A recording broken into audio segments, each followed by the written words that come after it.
अरहंत सिद्ध सुर उपाध्याय साधु सर्व अर्थ के प्रकाशी मांगलिक उपकारी है। तीन को स्वरूप जानी रागते भई जो भक्ति काय को नमाए स्तुति को उच्चारी है। धन्य धन्य तुम्ही से काज सब आज भयो कर चोरी बारंबार वंदना हमारी है। मंगल कल्याण सुख ऐसो हम चाहते हो मेरी ऐसी दशा जैसी तुम धारी है। ओ मेरी ऐसी दशा जैसी तुम धारी है। मोक्ष मार्गस्य नेतारं पेतारं कर्म भूभृतां ज्ञातारं विश्वतत्त्वानां वन्दे तद्गुणलब्धये वन्दे तद्गुणलब्धये।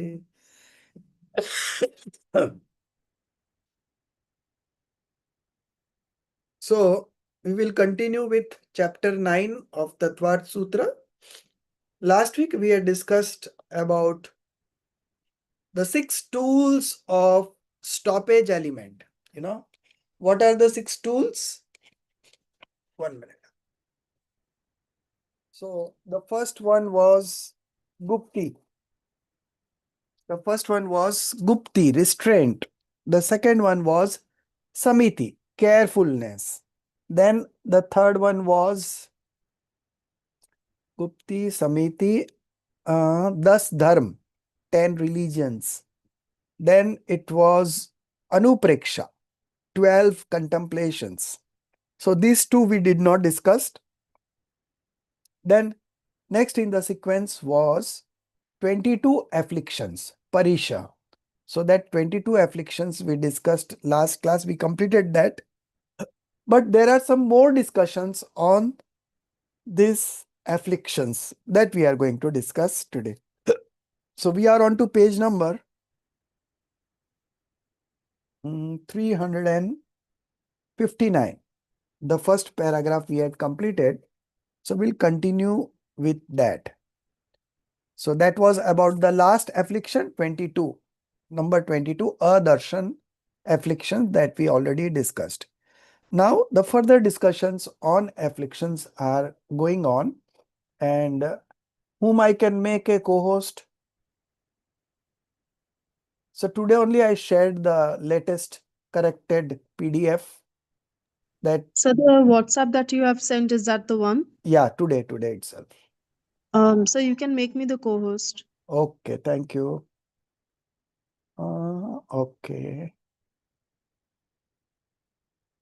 Yes, you have been made the co-host. You can share page number. We are on to 359. So, question. Here a question may arise after the completion of 22 afflictions. We have this. Page number 359. So here a question may arise when lay followers remove the cruel tortures, that is upsarg. So you know the difference between a upsarg, which is a cruel torture, and the other one is afflictions, that is parisha. So parisha are due to natural calamity, and this cruel torture is done by some person or animals purposely. Okay, so there is a difference. Another difference is that during cruel torture, the co-religionist, the householder, the lay person always have a feeling to help out the monk to come out of that difficulty. But during parishas, they don't help out, because this is something that the monk himself has taken up to check his endurance. Okay, so there they don't help. But during cruel torture, the layperson or the householder always tries to help the monk. Okay. So this is the main difference between the two, upsarg and parisha. Upsarg is cruel torture done by a man or an animal. So it is not a natural calamity, whereas the afflictions, the parishas, are natural calamities. Okay. So when they got initiated into monkhood, you have to enlarge a bit. It's so small, we cannot. Uh, you make it full page, no problem. You can minimize the pictures.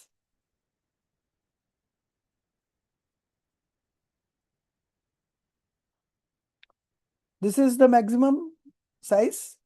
I don't think you have achieved full page. Yes, sir, that is like the maximum. Give me just a minute, sir. I'll join from my iPad also.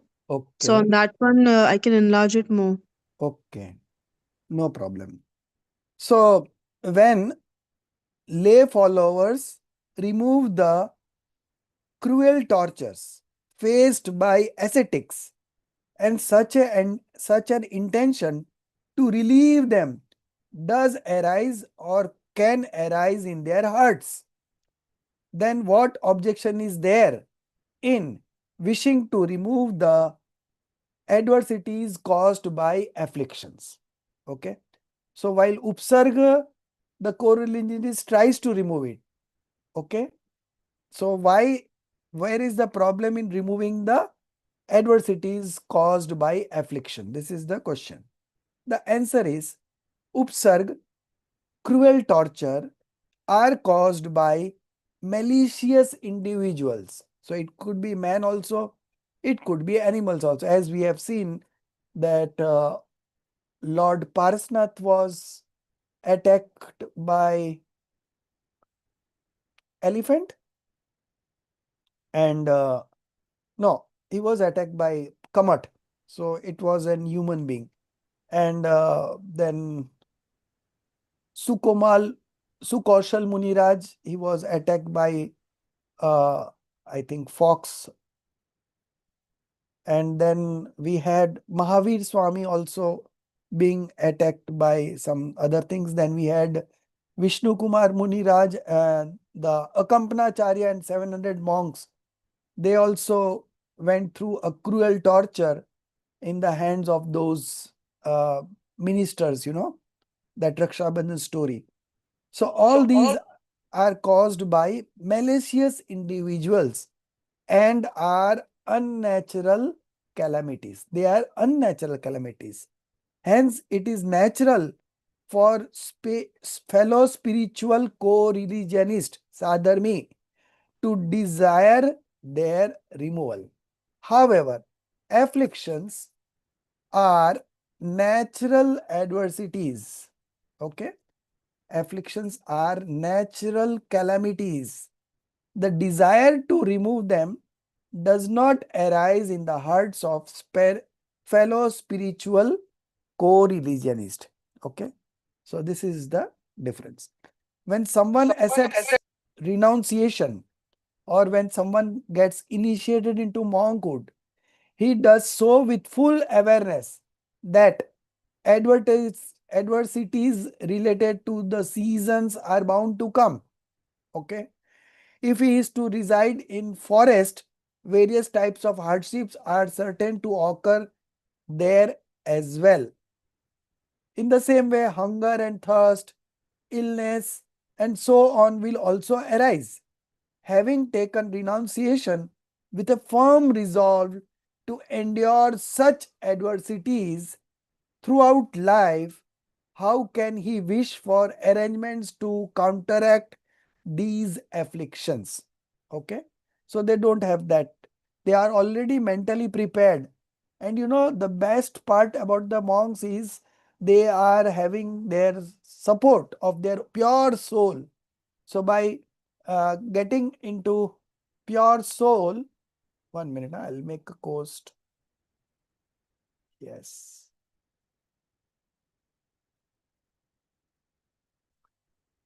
So by taking shelter in their soul, they are able to withstand this adverse disease naturally. Okay. There is no problem for them. Okay. So those munis who actively try to remove natural occurring afflictions, who advise, so this is better, quite better. You can still minimize the picture if you want. I don't. Okay. So those munis, you can still enlarge a bit. I think there is a gap both the sides. Yes. Yes. Good. Fine. Fine. Those munis who actively try to remove naturally occurring afflictions, who advise such acts to be carried out by householders, Sravakas, or who approve of afflictions removal, even when done without their asking, such ascetics are not true conquerors of afflictions. Okay. So they are not the true conqueror. They are the losers. In fact, they are not true monk. Okay. True monk always endure this kind of afflictions, and their endurance itself is a conquest over those afflictions. Next page, page 360. At what stage of ladder of spiritual development which afflictions occur? Okay. So in the sixth stage, how many afflictions are there? In the seventh stage, how many are there? Because it starts from sixth. Sixth and seventh is the stage for a monk, and from then onwards, the afflictions starts. So on which stage of spiritual development, what kind of afflictions are present or can occur, there this explanation is given in these aphorisms.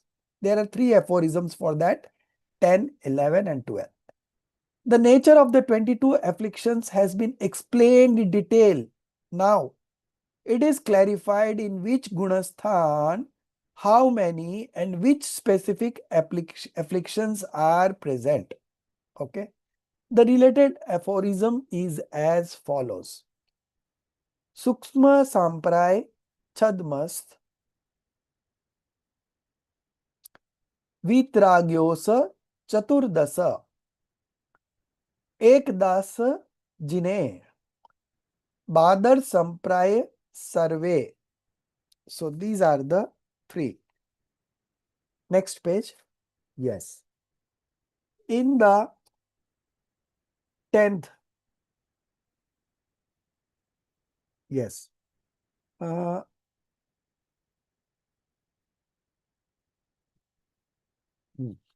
the 10th Gunastan stage of subtle passions, Suksham Samparai. 1 minute. Huh? Okay. So in the 10th stage of subtle passions, which is called the Suksham Sampray, the name of the Gunasthan itself is Sukshma Sampray. So passions are very subtle, you know. The last one is the greed that goes away in the 10th stage, end of 10th stage. And then in the 12th stage, first moment, it is total passionlessness, total detachment, vitrakta. Okay. So in the 10th Gunasthan stage of subtle passions, Sukshma Sampray, and in the stage of still bound detached soul. So here we need to do some corrections. I'll just let you know. And in the stage of destroyed delusion, you write there destroyed delusion. Okay. That Gunasthan is called Shinamo. Okay. Mo is delusion and Shin means destroyed. So it is the stage of destroyed delusion, which is the 12th stage. Okay. That is in the 11th and 12th Gunasthan. So 11th is a subsided delusion, that is called Upshant Mo. Upshant Mo and Shin Mo. 11th and 12th. Okay.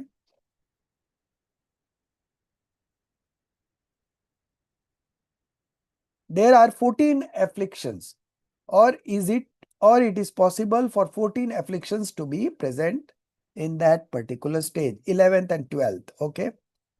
In the case of Jinendra Bhagwan, so Jinendra Bhagwan is which stage? Anybody?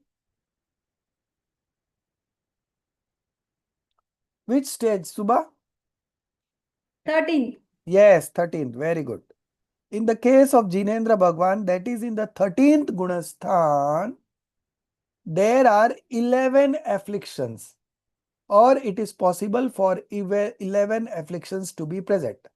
Now, this is a very challenging concept, that those who have conquered all kinds of passions and they are still having afflictions, and if the afflictions are there, do they suffer? Because they have already destroyed all kinds of passions. They are completely vitrag now, complete detached soul. Okay. So they also have 11 afflictions, and what is the impact that it causes? So that is going to come up in the later discussions. Now they are discussing all the stages. So this is 13th stage. Then in the spiritual stage with gross passions, Badar Sampray. So that is from the 6th to the 9th Gunasthan.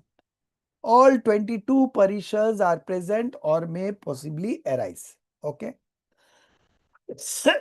So from the 6th to 9th, all the 14 are possible. All the 22s are possible. Okay. Now they are mentioning the 14th afflictions in the 10th Gunasthan. Okay. What are these? Hunger, thirst, cold, heat, insect bite, wandering, monastic movement, hard bedding, assault, lack of gain, illness, contact with grass thorns, impurity, insult to intelligence, ignorance. In the same manner, the 11 afflictions that may be present in the 13th Gunasthan, that is Jinendra Bhagwan, are as follows: hunger, thirst, cold, heat, insect bite, wandering, hard bedding, assault, illness, contact with grass thorns, and impurity. In the presence of which karma does which affliction arise? After clarifying which affliction may be present in which gunasthan, it is now clarified which affliction arises due to the rise of which specific karma. So there are, I think, 3 aphorisms for this: 13th, 14th, and 15th. Yes, and 16th also. 4 aphorisms are there.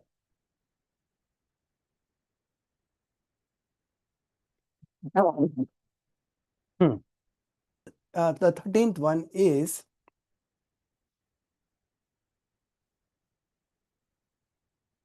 one minute, huh? Let me take it out. The Hindi version.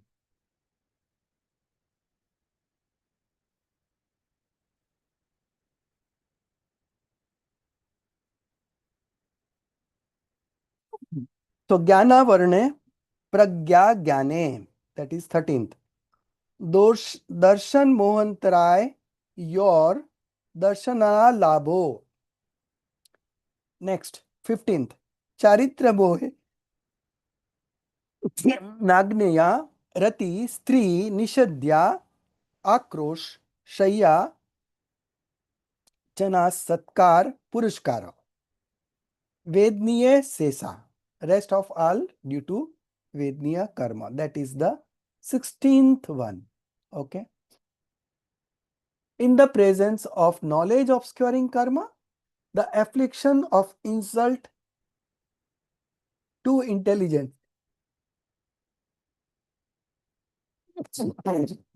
and ignorance are present. So ignorance is Agyan Parisha and insult to intelligence is Pragna Parisha. Okay. In the presence of deluding karma related to belief, darshan moh, The affliction of obscured person, obscured perception, adarshan parisha is present. And in the presence of obstructive karma, antaray, the affliction of lack of gain is present, alabh parisha. Now the next, in the presence of deluding karma related to conduct, charitra moho, the following afflictions are present: nudity, displeasure, nudity is nagnata, displeasure is arati, then temptation by woman, stri parisha, postural discomfort, nisyadya, abuse, akrosh, seeking arms, seeking arms, what it is called, seeking arms, yachna, okay, yachna parisha, seeking arms. And the last one is honor and reward, satkar and purushkar parisha. All the remaining afflictions are present in the presence of feeling producing karma, vedniya karma.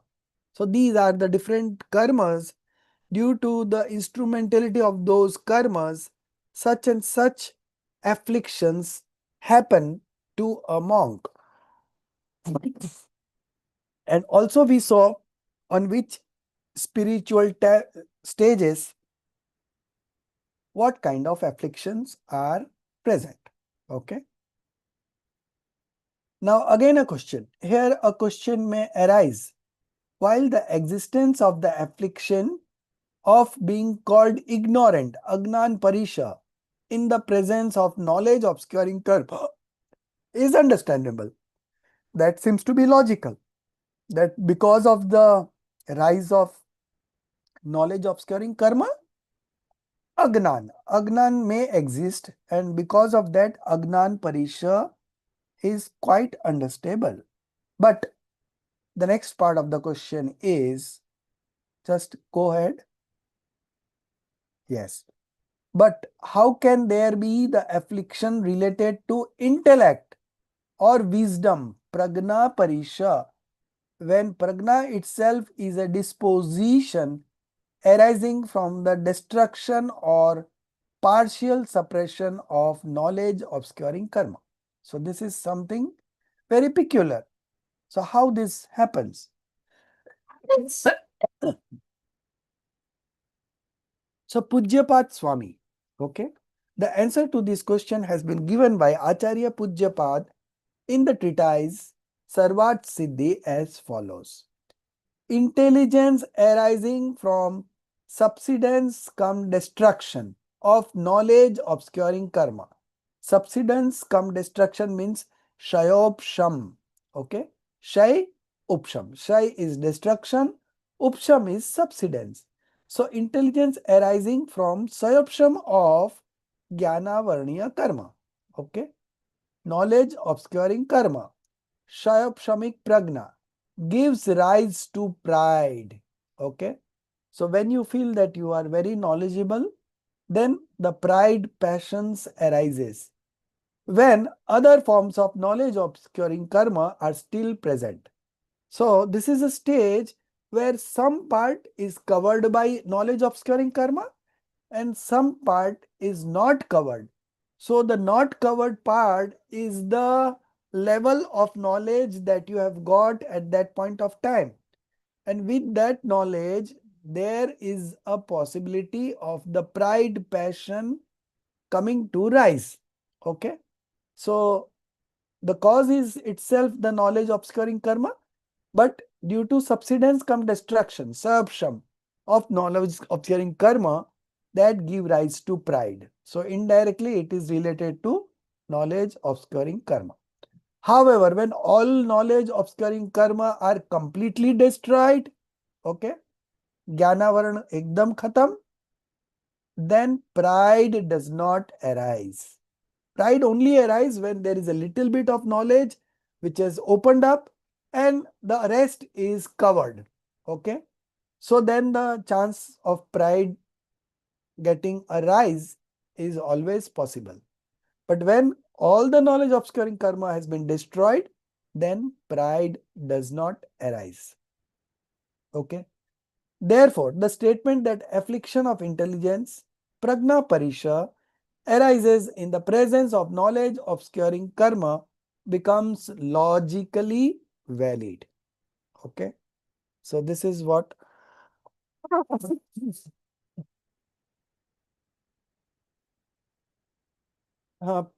Priyanka, you read now. 362 onwards.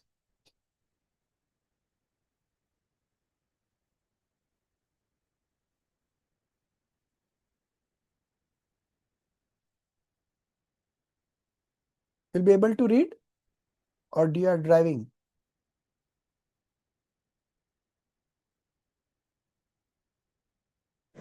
Sir, me? Yeah. Yeah, I can read, sir. Okay.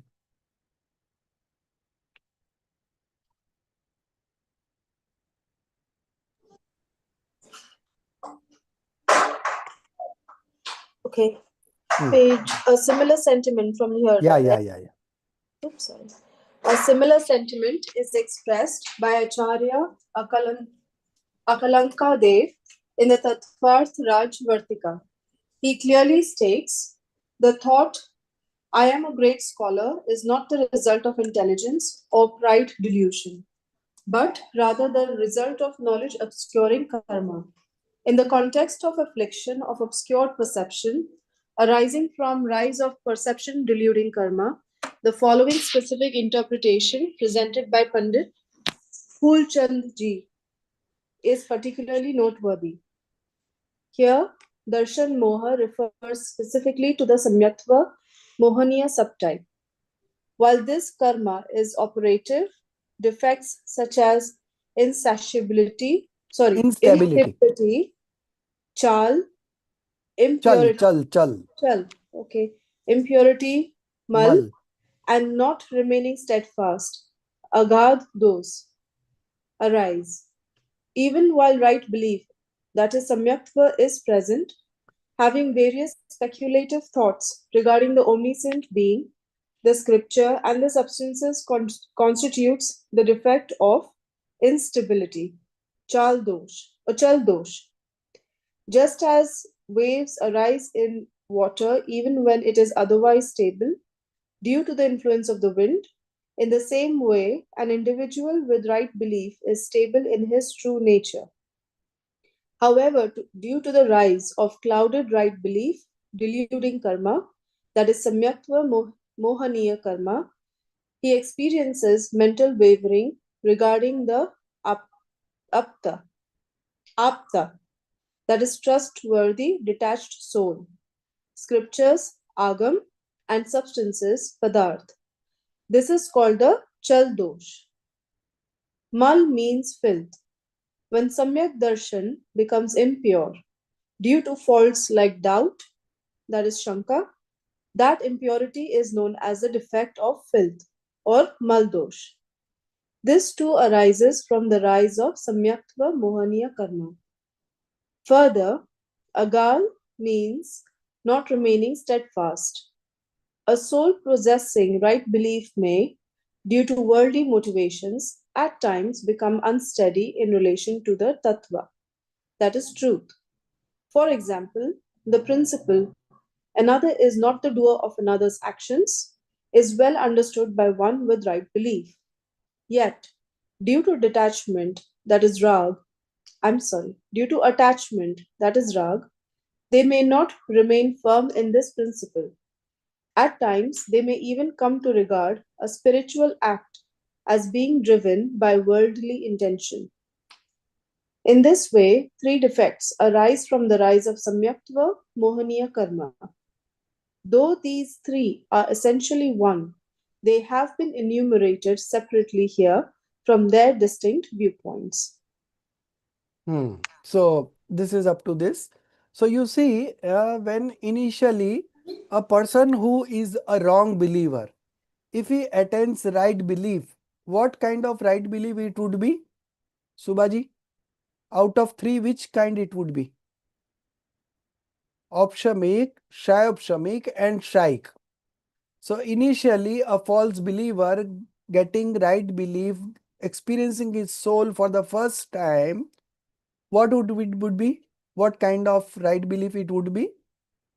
Opshamic, subsidence right belief. Okay. Now, the duration of that subsidence right belief is only 48 minutes. Okay. After that, it converts. So, the delusion that has been broken into three. Okay. What are the three parts of delusion? Mithyatva, Samyak Mithyatva, and Samyak Prakriti. So, Mithyatva is delusion. So, main part is delusion, out of which three parts have been done, and that one of the parts name is also delusion, Mithyatva. Then the next is Samyaktva Mithyatva, right come wrong belief, mixed one. And the third is Samyak Prakriti. Samyak Prakriti means this one. Okay. So they are discussing even while right belief is present. Okay. Having various speculative thoughts regarding the omniscient being, the scripture, and the substances constitute the defect of instability.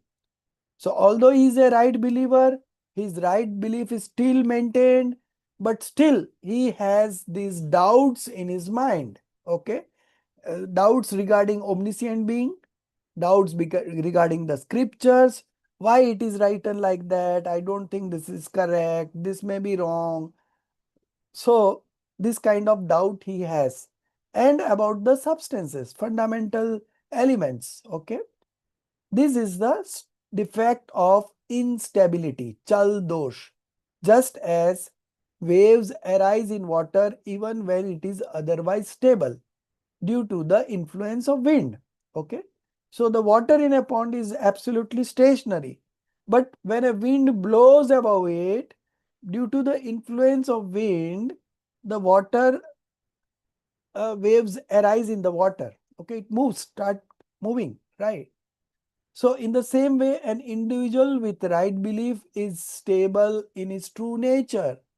However, due to the rise of clouded right belief. Now this clouded right belief is Samyaktva Prakriti, Samyaktva Monia Karma. Okay. Samyaktva Monia Karma. Not Samyaktva Mithyatva, that is a mixed. Okay. So because of the rise of the clouded right belief, deluding karma experiences mental wavering, okay, regarding the apt. Apt means the omniscient, Kevli, okay, Tirthankar. Apt generally is called Tirthankar. Scriptures, Agam, the same thing as that has come into the divine sound of the Tirthankar. Okay, scriptures and substances, that is Padarth. So here Padarth means elements, 7 elements. Okay, this is called Chal Dosh, mental wavering regarding the Dev, Shastra and the substance, fundamental elements. Okay, so this is quite possible. So in this situation, it is very difficult to identify a right believer because he also have this kind of defects in him. Okay, because whoever gets right belief for the first time, it is always opshamic, subsidence one. Now after 48 minutes, it could change to this one, clouded right belief, samyaktva mohinya, or it that is called shayopshamik samyak drashti. Okay, so this is the one who has got these three defects, chal, mal, agad. Okay, so chal is instability, mal is impurity, and agad is not remaining steadfast. Okay, so these three defects are always there with a shayopshamik right believer. Okay, now if he becomes a shaik, then there is no doubt. Okay, but the problem is only when it becomes shayopshamik. So in the present era, if someone is a right believer, what could it be? This one only. Okay. And in this right believer has got this kind of instability in him. So it is very difficult to identify a right believer. Then what is the way? You yourself become a right believer, then you will be able to recognize that that person is right believer. Simple, shortcut. You have to yourself become a right believer to identify a real right believer. That is the answer. Now, the second defect called mal. Mal means filth, impurity. Okay. When Samyak Darshan becomes impure due to faults like doubts. Okay. Due to faults like doubts. Sanka. The impurity is known as the defect of filth, maldosh, impurity. These two arises from the rise of samyakta monia karma, same karma. Now the third one, agad dosh. Agad dosh means not remaining steadfast, not remaining firm on the decision. A soul possessing right belief may, due to worldly motivations, at times become unsteady in relation to the tattva, fundamental truths, fundamental elements. For example, the principle another is not the doer of another's actions. That means one substance cannot do anything for the other substance. Okay. Because each substance is independent. Okay. So this is the basic principle that one substance does not do anything of the other. Okay.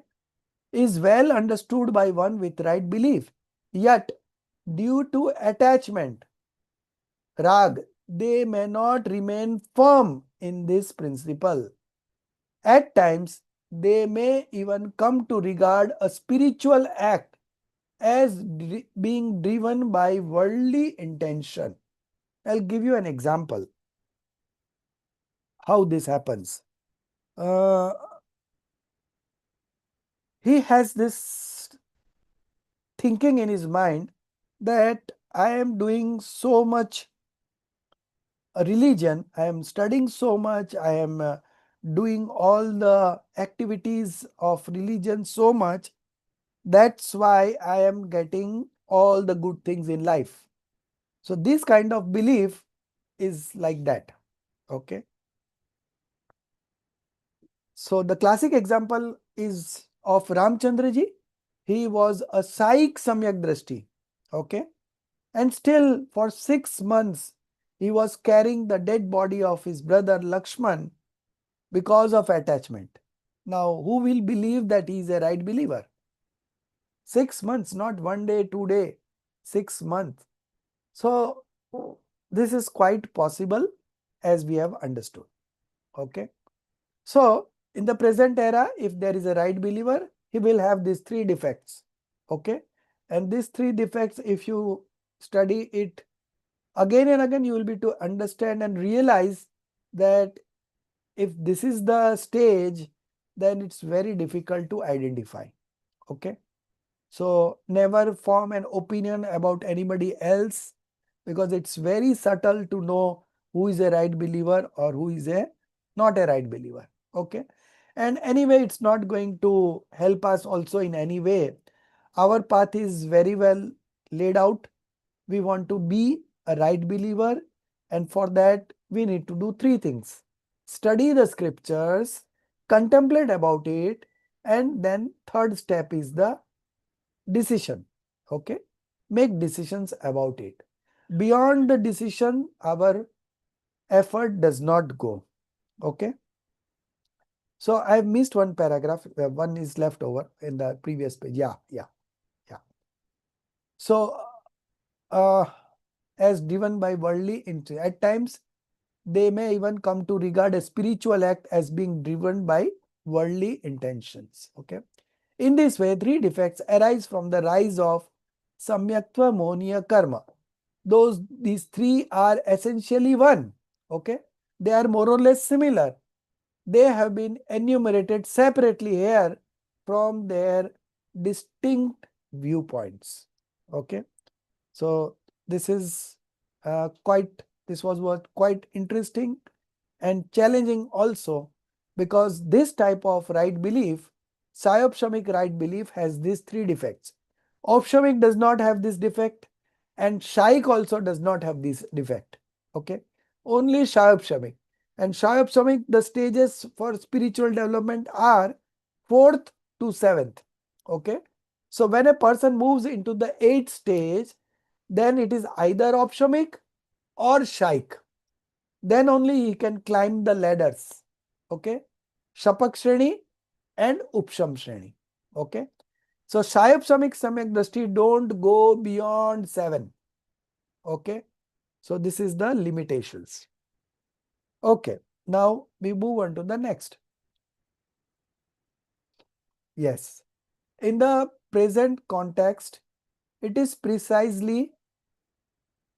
Sir, can I ask you a question? Yes, yes. So, sir, we talked about Samyaktva, Mohaniya Darshan, the Mal, Chal Dosh.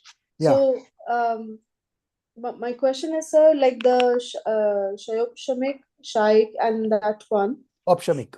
Opshamik. So, Yeah. sir, Shayopshamik is 4th to 7th. Yes. It Sir, will remain up to 4 to 7. It cannot go beyond 7th. yeah. So, like even for householders, it is Shayopshamik, right? Yeah, householder is also Shayapshamik. Monk can also have Shayapshamik. In the present era, if there is a right believer right now, he will be Shayapshamik only. Okay. Yeah. And 4th to 7th. So 6th, 7th is of course a monk. A Yeah. householder cannot attend 6th and 7th. Okay. Yeah. Householder can be at 4th or 5th max. Yeah. And sir, Shayopshamik is someone who attains right belief for less than 48 minutes. It is Opshamik. Opshamik. That is Opshamik. So Opshamik will then convert into either this Sayopshamik or Shaik. So for Shaik, the condition is you have to be in the presence of an omniscient. So no omniscient is there. So Shaik is ruled out, right? So we are left over for Opshamik and Shayapshamik. Now Opshamik maximum duration is 48 minutes. So beyond 48 minutes, if anyone wants to sustain a right belief, it will be Shayapshamik only. And in this Shayapshamik, these three defects exist. Chal, Mal, Agad, Dosh. Okay, so sir, this Samyaktva, what we are talking here, Darshan Mohana, Clouded right belief. It is called in clouded English. right belief. Yes. Samyaktva Mohaniya Karma is actually Shayopshamik. Right. Samyak Shayapshamik, Samyak Darshan. Right. Samyak Darshan. That it's synonyms basically. Yes. Okay. All right. Thank you, sir. So it is this Shayapshamik Samyak Darshan happens because there is rise of Samyak Prakriti. Samyaktva Moniya Karma Prakriti. Okay. So the rise of the karma is called Samyaktva Moniya Prakriti. And the Samyak Darshan is called Shayopshamik Samyak Darshan. And it has got these three defects. Okay. Yeah. So let's move ahead. You can start again reading in the present context, Priyanka. Okay, sir. In the present context, it is precisely this defect that has been considered as affliction of obscured belief, a darshan, since it arises from the belief of deluding karma. From the rise of belief. Sorry, since it arises from the rise of belief, deluding karma, darshan mohaniya karma, it is regarded as the effect of belief, deluding karma, effect of belief deluding karma. Here, an important question may arise.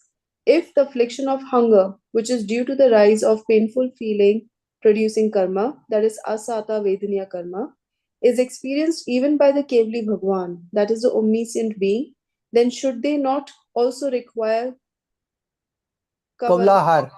kavlahar, that is measured morsels of food, for the alleviation of that hunger? Addressing the above question, so Siddhantacharya Pandit Phulchand ji writes in Vishesh Artha, Jin Bhagwan experiences hunger due to the rise of painful feeling producing karma. Hence, from the standpoint of causal presence, 11 afflictions such as hunger are said to occur in Jin Bhagwan. However, whether Jin Bhagwan truly experiences these 11 afflictions such as hunger is itself a question, and the commentary offers a resolution in two ways. Firstly, the presence of afflictions such as hunger in Jin Bhagwan is stated from the standpoint of their nominal or formal presence. Upkar, due to the existence of their causal conditions. However, in actual effect, as concrete experiences, the 11 afflictions such as hunger do not occur in Jin Bhagwan. Therefore, from this standpoint, the implied conclusion is they are not present, na santi, and thus their negation has been asserted accordingly. Now, it is to be considered how it is to be understood that the 11 afflictions such as hunger do not occur in Jin Bhagwan. Since Jin Bhagwan is not physically present in this time period, this cannot be known through direct observation. Only those logical arguments remain which support and affirm the authority of the scripture or agam, and it is through reliance on these that this truth can be understood. Therefore, those very supporting arguments are now presented below. In the body of a Kevali jinn, omniscient being, there are no lowest forms of life, that is Nigod, or mobile living beings, that is Trasjeevs. These beings, having passed beyond the stage where delusion is completely destroyed, that is Shinmo. Shinmo Gunastan. Shinmo is 12th Gunastan, okay? Okay. 12th Gunastan. Yes, 12th. Possess a supremely refined physical body, Audarik Sarir. Therefore, since the causes of hunger, thirst, illness, and the like are absent, they do not experience the afflictions of hunger, thirst, illness, etc. The distinctiveness that arises in the bodies of celestial beings due to the absence of such living entities like Nigod and Trasjeevs manifests in the body of the Kevli with infinite fold greater excellence. Upon ascending the spiritual ladder, that is Shreni, the intensity, Anubhag, of auspicious karmic types increases infinitely at each successive moment, while the intensity of inauspicious karmic types diminishes infinitely with each passing moment. Therefore, the rise of the pain-producing karma, that is asata vedaniya, that occurs in the 13th gunastan is not so potent as to be considered capable of producing effects such as hunger and the like. The premature fruition or udirna of pain-producing karma, asata vedaniya karma, occurs only up to the 6th gunastan. Beyond that, it no longer arises. Hence, in the absence of premature fruition, the feeling producing karma or the Vedaniya karma is incapable of producing experiences such as hunger, thirst, etc. Moreover, since the Kevali jinn or the omniscient being has no need for water or food for their body, how can hunger or thirst, which arises from the absence of such needs being met, possibly occur for them? So, shall I continue? Yes, yes. Okay. The function of feeling producing karma is not to cause the absence of water or food elements in the body. In reality, the absence of such elements occurs due to other causes. However, the sensation or pain that arises from their absence, the urge to replenish them, is indeed the effect of feeling producing karma or Vedaniya karma. But since the Kevali jinn has no need for such elements in their body, how can the sensation generated by feeling producing karma arise? In other words, it cannot. Such sensation simply does not occur. Since the influx of pleasurable feeling producing karma, that is Sata Vedaniya karma, is constantly present in the Kevali jinn, its dissociation also occurs continuously. Therefore, at the time when pain-producing karma rises, it does not rise alone. Rather, it arises alongside pleasure-feeling karma that possesses Strength. infinitely greater strength. Granted that the rise of pain, asata karma, is in accordance with its own natural schedule, swamik, swamukhena Uday. uday, but it is accompanied by the simultaneous dissociation, nirjara, of newly bound sata, pleasure, happiness, comfort, karma particles occurring at every moment. Hence, the rise of asata under such conditions cannot be the cause of sensations like hunger and the like. Although the experience of pain and the experiences of pleasure and pain, sukh, dukh, vedana, is the function of feeling producing karma, it manifests only with the assistance of deluding karma, that is mohaniya karma. Since Kevali jinn are entirely free from deluding karma, accepting the presence of sensations such as hunger and the like in them does not appear logically sound. From these arguments, it is firmly established that the Kevali jinn do not experience the 11 afflictions such as hunger, etc. Stop. So you see the logic. The 11 afflictions of Jinendra Bhagwan, as that has been mentioned, so it is there according to the scriptures, but practically it is not present, because along with the pain feeling producing karma, asata vedniya karma, there is also infinitely time greater sata vedniya karma. So the asata vedniya karma does not bear any impact on Kevli Bhagwan. So all these thirst, hunger are no more there. That is the one logic. Okay. The other logic is their body has turned into Avadarik, completely pure. There is no one sensed or two sensed, three sensed beings in that body. Okay. So when the body has become so pure, so the hunger, water needs are does not arise in the body. Okay. So similarly, they have given 4-5 logics that why a omniscient being will not have will not suffer from these 11 afflictions. Okay. Although technically it is mentioned that Kevli has 11 kinds of parisha, but in practicality they don't suffer at all because they have conquered the Monia karma. So the Vedniya karma along with Monia is effective. But the Monia has been destroyed. So Vedniya, let it remain. It is not able to manifest sorrow, pain, grief in Kevli Bhagwan. Okay. So all these afflictions being there, but as a practical applications, it is not effective over there. Okay. So the Sir, effect does not come. sir, Yeah, Mahavir Swami Bhagwan, when this nail was, right. yeah. So that time he screamed, right? So there was pain. Okay. There was no pain, and in fact, that story of uh, what you call?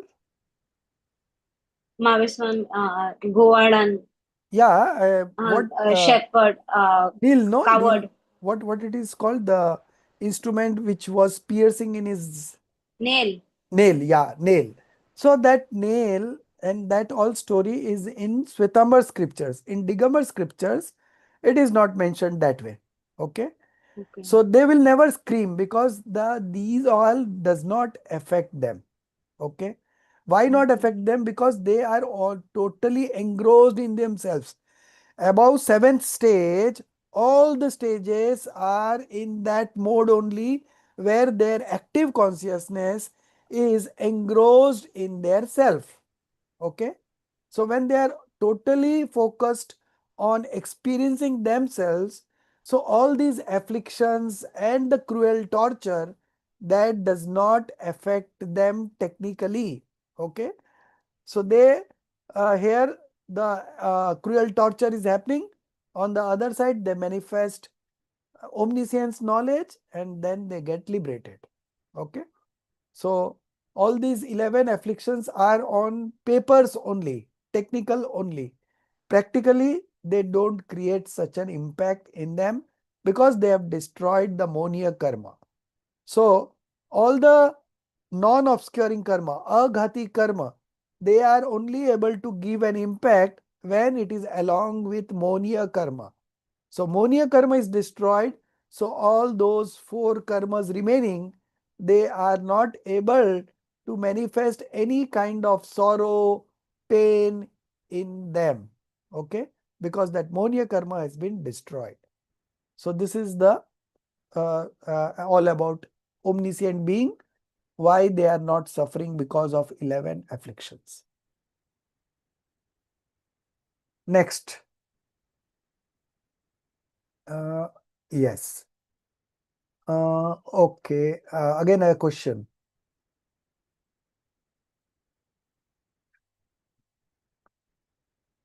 Yeah. So Jinali, you read. If Kevali Bhagwan does not experience the 11 afflictions, If Kevali Bhagwan does not experience the 11 afflictions such as hunger, etc., then why does the aphorism state that 11 afflictions occur in Jinendra Bhagwan? Answer.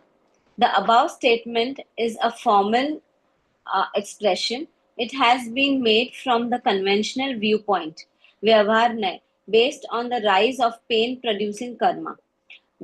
Without the intense rise of pain producing karma, neither do the 11 afflictions occur, nor does the need for uh, Kavlaha. Kavalahar arise in the 13th Gunasthan.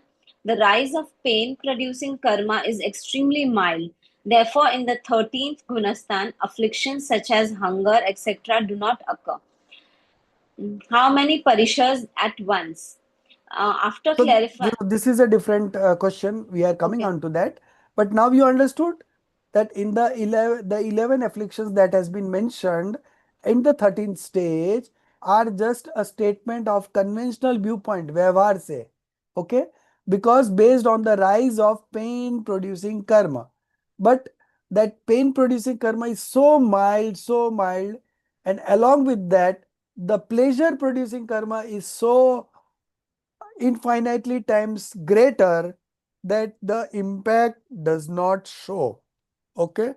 Therefore, in the 13th Gunasthan, afflictions such as hunger, etc., do not occur. Okay. Hope you have understood this. You just read it again Yes, and sir. again 3 times. Then you will be able to understand. Okay. Yeah. Now, the next topic. Jinali, continue. How many parishas are at once? How many parishas at once? After clarifying which affliction arises from the presence of which karma, it is now explained how many parishas can be present simultaneously in a single soul. Hmm. A single soul can simultaneously experience afflictions ranging from 1 up to 19. Out of cold and heat, only one can be present at a time. Similarly, among wandering, hard bedding, and restricted posture, only one occurs at a time. Thus, 3 afflictions are reduced. Ha. Question. So 3 are reduced, so it could be maximum could be 19. Because heat and cold both cannot happen simultaneously, right? So Yes. out of these two, one will happen. And the other 3, uh, only one can happen out of 3. Okay. So these 3 are wandering, bedding, and restricted posture. Okay. So if they are wandering, they are not bedding, right? They are not sleeping, because once you are walking, you are not sleeping. And same time, you are not into any restricted posture because you are walking. Similarly, if you are bedding, that means you are not wandering and you are not into restricted posture. And if you are in restricted posture, then you are not wandering and bedding. So out of these 3, one only can be present at a time. Okay. So one, heat and cold only one, and out of these 3, one will be present. So total 3 got away. So 3 afflictions are reduced. So out of 22, 3 reduced. So 19 could be maximum and minimum could be 1. Okay. Now the next question.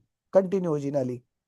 But then among the intelligence, um, pragna and ignorance, agnana, Hmm. should only one affliction occur as well, because there because where intelligence exists, the presence of ignorance seems impossible. Hmm. Answer: even when intelligence is prominent from the standpoint of scriptural knowledge, ignorance still be present from the standpoint of clairvoyant knowledge and the like. Therefore, there is no contradiction in both intelligence and ignorance being present simultaneously. So this is again a very good question. So when intelligence is prominent from the standpoint of scriptural knowledge, Shrud Gyan, okay, intelligence is prominent. Ignorance can still be present from the standpoint of clairvoyant knowledge, Audhi Gyan, okay.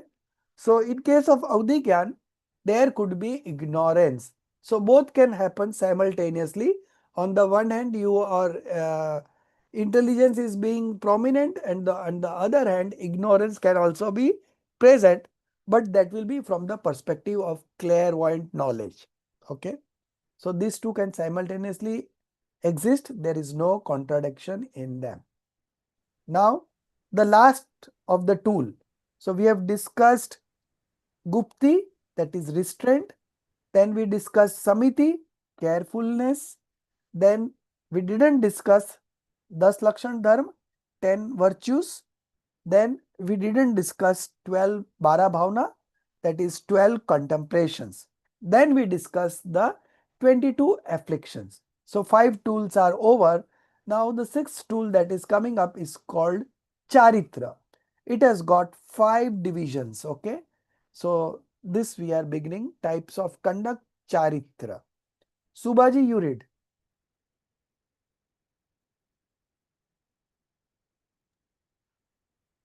Types of conduct, Charitra. After the discussion of the causes of stoppage of influx, including restraint, carefulness, samiti, righteousness, contemplation, and afflictions, the type of conduct are now discussed. Samayika, Chedopastapana, Chedopastapana, Pariha Vishuddhi, Shukshma Samparaya, and Yata Kyata. These 5 are the types of Charitra, right conduct. Samayika Charitra, renouncing all non-meritorious activities of body, speech, and mind in an indivisible abad manner is called Samayika Charitra. So if you want to write it down, you can write down this equanimity type of conduct is possible between 6th and 9th stage of spiritual development. A monk who is between the 6th and the 9th stage can have this kind of conduct. Okay. Similarly, in all the cases, I'll be giving you the spiritual stages in which this could be present. The next is Chedosthapna Charitra, that is reinstatement conduct. Chedo Asthapana Charitra. When one deviates from Samayika Charitra, then by means of atonement, cutting off the faults associated with the engagement in non-meritorious activities and re-establishing restraint, this is called Chedo Pastapana Charitra, or renouncing all non-meritorious activities in a differential manner is called Chedopastana Charitra. Parihara Vishuddhi Charitra, the form of conduct in which complete cessation of violence to living beings is achieved, resulting in distinct state of purity, is called Parihara Vishuddhi Charitra. Shukshma Sampraya Charitra, the conduct that exists in 10th Gunasthana, known as Shukshma Sampraya, where only extremely subtle passion remain, is called Sukshma Sampraya Charitra. Then Yada yatha, kya- yatha Yada kya? Kyata Charitra, when through the subsidence or destruction of all deluding karmas, the unblemished true nature of the soul manifests in its conduct exactly as it is. That is called Yata Kyata Charitra. In this manner, these five types of right conduct belong to the nude Digambara monks. Upon the attainment of complete detachment, the state of liberation, Siddha Dasa, is naturally attained. So the last of the tools of stoppage element is this conduct, and these conducts are of 5 types. Okay. Equanimity. First one is Samaik Charitra, equanimity. So this is basically applicable in the stage of 6th to 9th. The monks who are in the stages of 6th to 9th, they are the holder of this type of conduct. So they have renounced all non-meritorious activities of body, speech and mind in an indivisible manner. Okay. They are called equanimity conduct holder. The next is reinstatement. Okay. So reinstatement also is between 6th and 9th. Okay. So when one deviates from Samaik Charitra, okay, so they are again reinstated. Then by means of atonement, praischit, okay, cutting off the faults associated, whatever blemishes has come up, that has been cut off, okay, with engagement in non-meritorious activities, okay, cutting off the faults associated with engagement in non-meritorious activities and re-establishing restraint, Sanyam. So here restraint means Sanyam. This is called Chedopsthapana Charitra, or renouncing all non-meritorious activity in a differentiated manner. Bedrup is called Chedopsthapana Charitra. So this is again 6th stage to 9th stage. Then the next is perfecting non-violence. Parihar Vishuddhi Charitra. That form of conduct in which complete cessation of violence to living beings is achieved.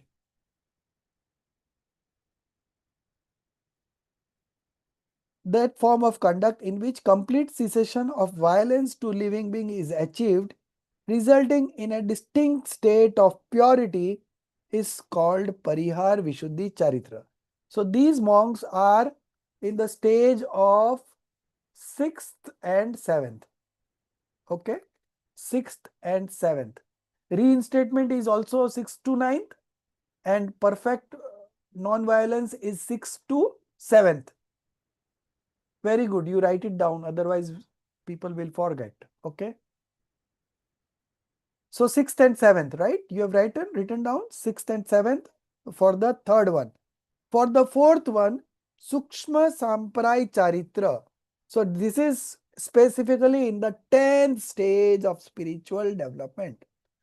The conduct that exists in the 10th Gunasthan, known as Sukshma Sampray, where only extremely subtle passions like greed remain, is called Sukshma Sampray Charitra. Minimizing passions conduct. Okay. Minimizing passions conduct. Last one. Yathakya Charitra. Perfect conduct. Yathakya Charitra is perfect conduct. So these are the stages from 11th to 14th. Okay.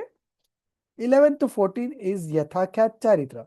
When through the subsidence or destructions of all deluding karmas, the unblemished true nature of the soul manifests in its conduct exactly as it is, that is called Yathakya Charitra. 11 to 14. Okay. So minimizing is 10th one, and this is 11th to 14th.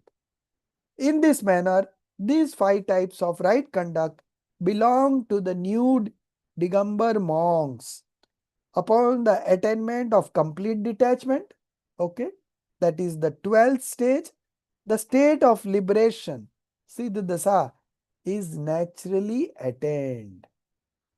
So reinstatement is also 6 to 9, okay, that also you can note it down.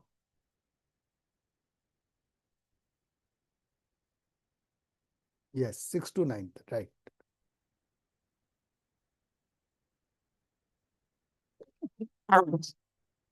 10th one is already mentioned over there in the scripture only, so you need not write, that is okay, fine. So these are the conduct, this is regarding conduct. So now tomorrow we will start with austerity, okay. Tomorrow, yeah, 367 we start with types of austerity, tapa. So in the stoppage element there were 6 tools, then in the dissociation of dissociation of bondage element, there will be one extra tool coming up, and that is called austerity, tap, okay. So whatever we studied in Samvar, that will still continue in Nirjara, but one additional will come, and that is austerity. So there are 12 austerities in total, 6 external and 6 internal. All 12 are from the conventional point of view. From the real point of view, the real austerity is to be engrossed in the pure soul. Okay, so that is only the real point of view austerity. All the 12, internal and external, all are from the conventional point of view. So this will discuss tomorrow. Today your time is over. Tomorrow we will discuss little bit about the exams also. All of you have completed paper 3? I don't think so, right? Not yet. No, sir. Okay. So you can attempt. Of course, you have time, enough time up to 10th of August, and our result is going to come out on 17th. So latest by 10th you can apply, but sooner you do it, better you do it. Now focus on this, as the questions that you have seen so far, they are tricky questions, because it's an open book exam, so they also have limitations. So they just trick it out in the language of the questions. So Subaji, I was talking to Subaji at the beginning of the class, nobody had come. So Subaji was telling me that you have to understand the questions at least reading 3 times. Then only you are able to make out that what they are asking. And once you realize that what they are asking, then it is easy to look at the answer from the textbook. And even if you know the answer, you should still refer the textbook, because they are just changing one word in here and there. Okay. So that becomes very difficult. It seems that it is all correct, but there are some technical mistakes, like Samyak Darshan, Gyan, Charitra, Ani Moksha Marga. Okay. This was the question. So instead of Marga, they have written Marga. Just one letter more. So Marga is a false statement. Marg means marg. Difference between what is difference between marg and margaji? Marg is a singular and Marga is plural. Okay, Oh, that's a Hindi word, okay. But when we write in English, so Marga is single A at the end and Marga is double A at the end. Now this is like if you are reading the English version, there could be difference in this phonetics. Okay, but these kind of question paper they set just to, you have to be very alert and aware to capture those tricky questions. That's all. Otherwise, I don't give so much of importance to this, because the practical example is when in your day-to-day life you apply these principles and you are able to be happy in those spaces, you are not manifesting attachments, aversion in those stages. That is the real examination. Okay. So nevertheless, these exams will go like on this. But having said that, tomorrow we are having a meeting with the Swanubhuti ji for this particular thing only. Lot of mistakes here and there. So I'm going to take responsibilities at least for 2023 and 24 batch for the English translation, and I will ensure that I choose the words which are there in the textbook, because the paper is set in Hindi, so they are not aware what is written in English. So that makes it a bit difficult for the English students, and particularly those students who doesn't know Hindi at all, right?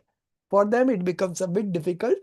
But those who know Hindi, they can little bit go to the Hindi version also, because it's given simultaneously, both the Hindi and English are given.